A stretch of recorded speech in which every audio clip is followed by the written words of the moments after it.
Yo, what is going on, guys? It's Jonathan back again with the weekly scuffle, and I'm here to talk about Viddal Riley's next fight, and honestly, what I think his career trajectory looks like going forward, and why I think him fighting on Boxer could potentially be a very good thing for his career.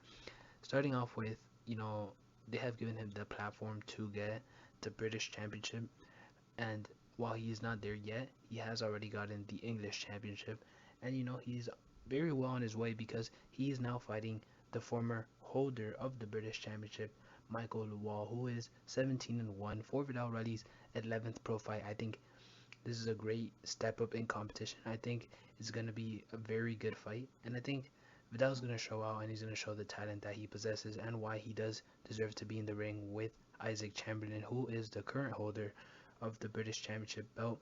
And honestly, I think that fight, when it does happen, is going to show everybody that Viddal Riley does belong on this stage and he could potentially do very well at the world stage. And honestly, I think this is why him being on Boxer is so great because Boxer has a great stable of cruiserweights, not just Vidal, they have Isaac Chamberlain, they have Lawal, they have Chris Billam Smith, they have Richard Riakpore.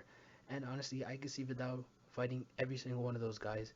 And the way I could see it happening is, of course, he beats Lawal, then he fights Isaac Chamberlain at some point this year, and then he fights who I believe will be the loser of Chris Billam Smith versus Richard Riakpore, which would be Chris Billam Smith, who I could remind everybody Vidal Riley had beat in the amateurs.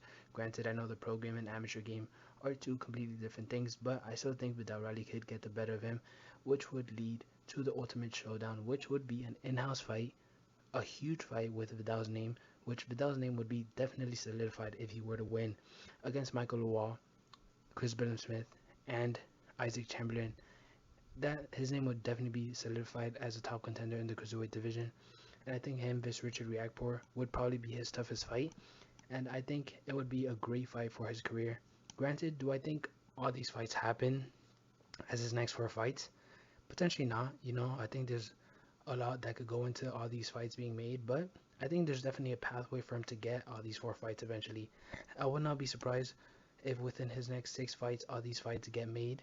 And I think it definitely goes to show why signing with Boxer was a great move for Vidal and his career. And I think he knew what he was doing. I think his team knows what they're doing. And I think it's going to be very interesting to see how this all plays out. The cruiserweight division is more popular now than it has been in previous years. You got Jayo Patayam, you got Zordo now in the mix. You have a lot of names here and there.